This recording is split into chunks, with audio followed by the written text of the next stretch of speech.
Professores legais. É isso aí, gente, já estamos de volta. Você sabe que estamos aí no dia 1º de novembro e além, né, de muitas outras ações que nós temos neste mês, uma chama bastante atenção, que é a campanha Novembro Azul. Eu vou explicar um pouco mais, né, dessa campanha mais tarde, vamos mostrar aqui uma série de materiais que foram criados aí pelo Ministério da Saúde para chamar a atenção. Basicamente é o seguinte, gente, nós tivemos aí o Outubro Rosa, a gente chamando a atenção para a saúde da mulher. O Novembro Azul é para chamar a atenção do cabeça dura do homem, né, que não gosta ou acha que não precisa buscar a rede de saúde, não precisa buscar a sua saúde, o seu diagnóstico, enfim. É uma grande bobeira, né, que os homens têm aí. Se as mulheres já têm resistência, o público masculino, esse é bastante complicado. Na quinta-feira estaremos recebendo aqui o Dr. Falcão, grande oncologista aí da cidade, dos maiores especialistas nessa área aí na nossa região, no interior do estado. Vamos conversar aqui, vamos bater um bate-papo muito legal com o Dr. Falcão. Ele vai explicar, né, essas grandes dificuldades encontradas aí, sobretudo nessa campanha Novembro Azul, que tem ganho bastante destaque, né? Daqui a pouco eu vou mostrar um pouco mais sobre isso. Mas agora nós vamos falar, né, como eu disse na abertura do programa, de direitos que os pacientes da oncologia têm e que às vezes as famílias, né, e os próprios pacientes não têm ideia. Bom, para falar sobre esse assunto, é claro, né, que tem que ter um especialista. O Anderson não vai falar sobre isso, porque ele não entende. Mas eu estou recebendo aqui no estúdio do Diário da Manhã a doutora Isabel Silva, que é especialista, né, advogada, especialista em direito previdenciário, e nós vamos falar sobre isso, né? Isabel, primeiro, bom dia, obrigado pela tua participação aqui. Eu quero começar te perguntando justamente isso, né? Muitos dos pacientes sequer sabem que têm esses direitos, né, que são garantidos para quem passa por um tratamento como esse, né? Bom dia. Bom dia, Anderson. Primeiramente, eu gostaria de agradecer a oportunidade que me foi franqueada para estar aqui falando de uma questão de utilidade pública, Exatamente, né? Um serviço. Porque muitos não sabem, poder tirar esse tipo de dúvida das garantias que hoje são asseguradas a pacientes oncológicos é uma questão que tem que ser debatida, porque muitos não sabem. Oi, Rica. Ah, tá. Só falar um pouquinho mais próximo aí. Pronto. Porque muitos não sabem, não é difundida muito, claro, esse debate. Primeiro, eu gostaria de dizer que, assim, os direitos dos pacientes oncológicos não passam só... Porque a primeira coisa que se pensa são os direitos de benefício, de INSS e tudo mais. Mas eles pegam na área previdenciária, civil e social. Olha, dentro da previdenciária é aquela mais procurada, aquela mais difundida, na verdade, sim. Que é a possibilidade do requerimento de auxílio-doença para aquele que esteja na condição de segurado, ou seja, aquele que tenha contribuído nos últimos 12 meses para a Previdência Social, requerer o benefício de auxílio-doença, que é concedido para aqueles que têm uma incapacidade temporária para exercer suas atividades laborais. Para aqueles casos mais graves, em que a capacidade para o trabalho se torne permanente e integral, total, há a possibilidade do requerimento da aposentadoria por invalidez. Nesse caso, especificamente, há a possibilidade ainda de um adicional de 25% sobre o valor do benefício concedido para aquelas pessoas que comprovem que precisam de terceiros para os cuidados do dia a dia. Porque, às vezes, a incapacidade é tamanha que precisa de um enfermeiro ou de alguém, até mesmo da família, para poder prover ali, dar alguma qualidade de vida no dia a dia do paciente oncológico. No entanto, existem ainda pessoas que nunca contribuíram por diversas situações da vida. Até pela desinformação pela mesmo, desinformação, ou porque nunca tiveram carteira assinada e na condição de autônomo achavam que não precisavam contribuir. E agora passando por uma doença tão devastadora, tanto financeiramente quanto socialmente, e que estejam numa situação de pobreza comprovada, existe um benefício de assistência continuada, de prestação continuada, que é popularmente chamado de LOAS, que é o nome da Lei Orgânica de Assistência Social, a 8743. Essa lei prevê a possibilidade de recebimento de um salário mínimo por mês para aquele paciente oncológico. Na verdade, a lei ela é para idosos acima de 65 anos ou para pessoa que tenha uma doença permanente, incurável, física ou mental.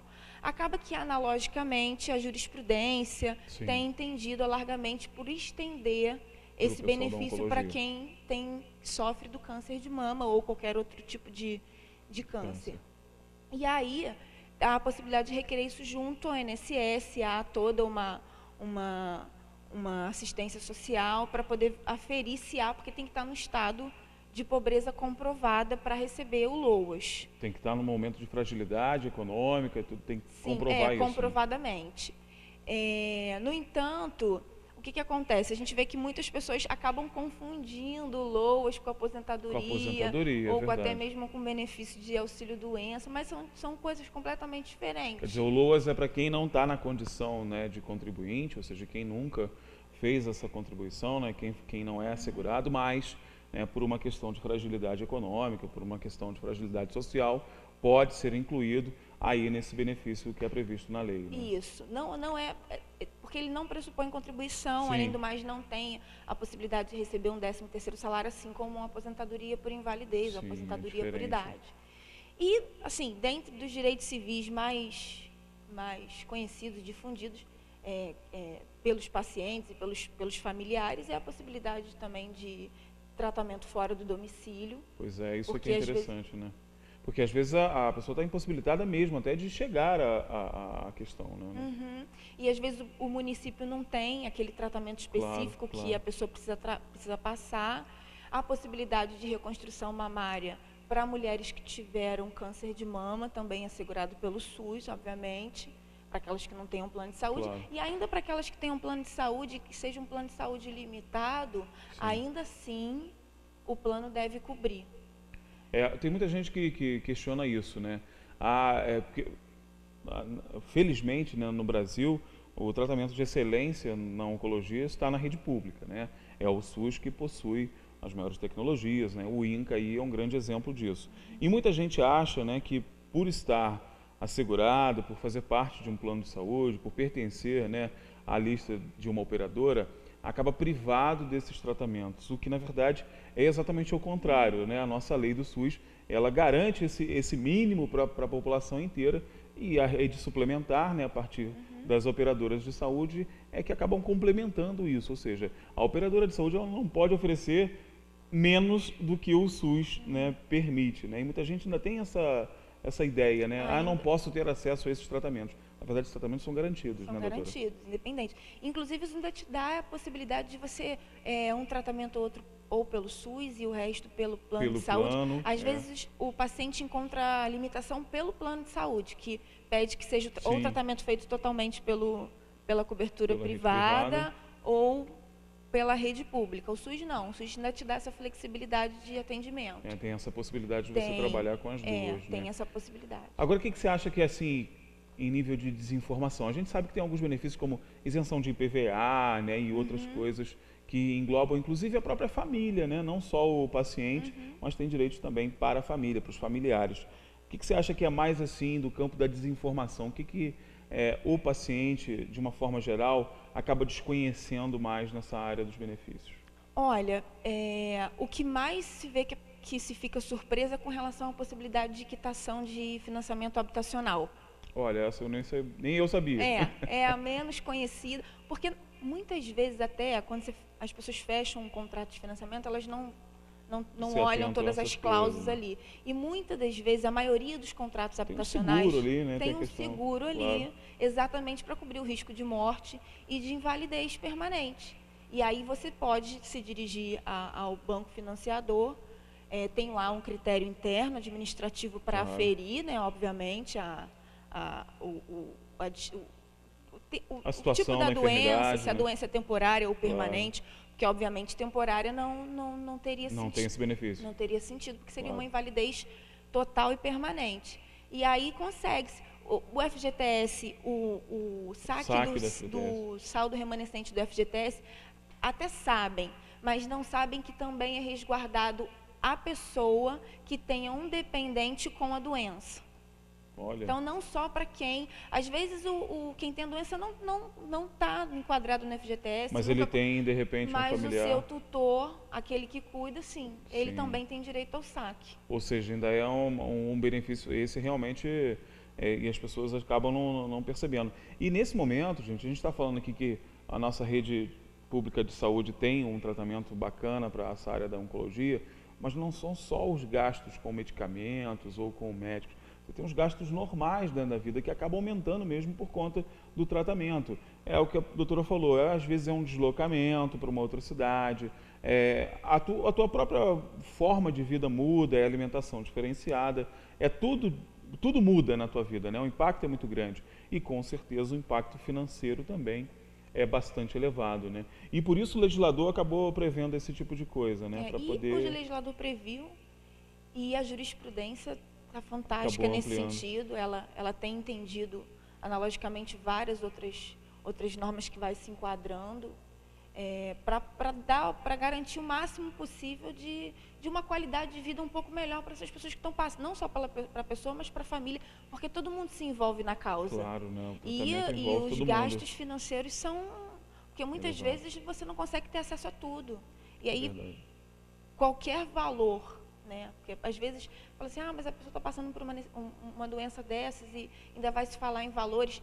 Infelizmente ou felizmente, tem que falar. E aí tem essas saídas para poder dar um apoio financeiro no momento que a pessoa mais precisa, né? E é importante também, né, doutora, lembrar que a família, nesse momento, é importante até para ter a tranquilidade de buscar esses direitos, né? A família pode buscar esses direitos, pode auxiliar, né? Pode procurar um advogado e se inteirar a respeito disso tudo. E aí vai ter um papel fundamental, né? A gente falou aqui durante todo o mês de outubro, né, falando sobre a questão do tratamento, que o tratamento é um tratamento multidisciplinar e você vê, né, até a área jurídica entra nessa questão do tratamento. Faz parte, gente, faz parte mesmo, né? Esses direitos, esses benefícios garantidos pela nossa lei, eles estão aqui para fazer parte desse tratamento maior, né?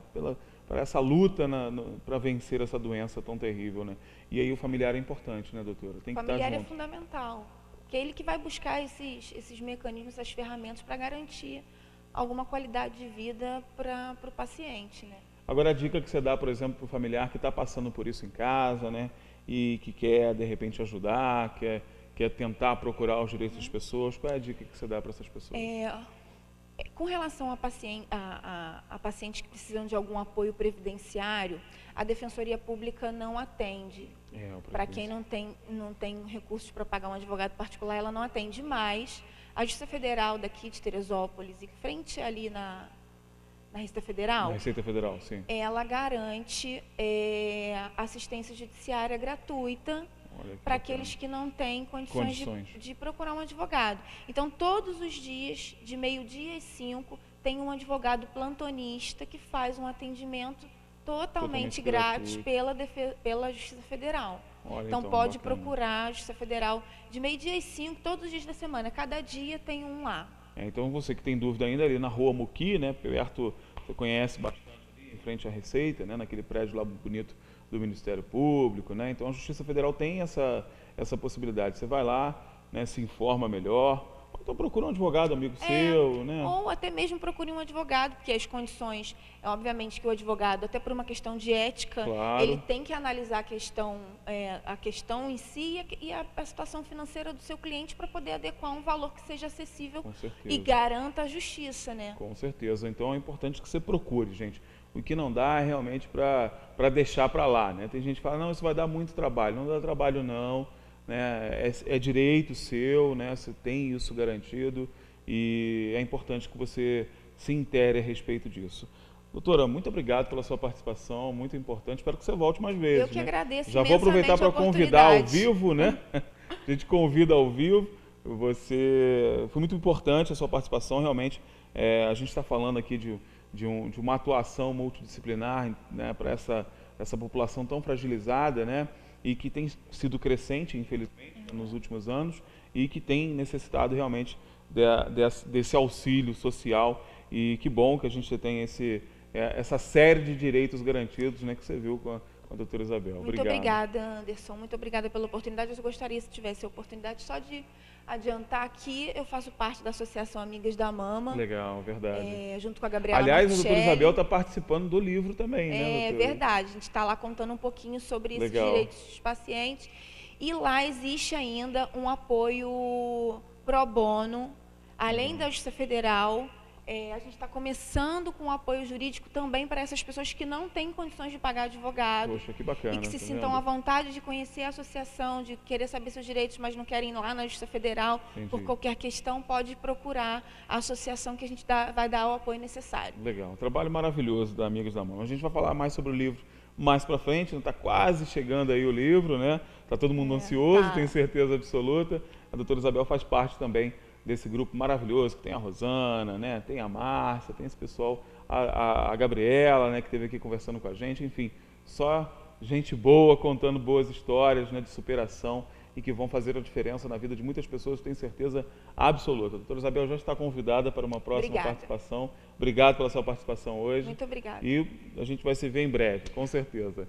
Gente, intervalo comercial rapidinho. Daqui a pouco a gente está de volta. Tem as redes sociais, vai lá, participe. Hoje tem 2 enquetes para você participar. Ontem não conseguimos ler todas as participações referentes ao nosso trânsito. E ainda tem hoje participação lá para você, né, deixar a sua opinião, que é muito importante para a gente, tá bom? A gente vai para o intervalo comercial rapidinho. Daqui a pouco eu estou de volta. Foi tudo bem? Muito bom, poxa, nossa senhora.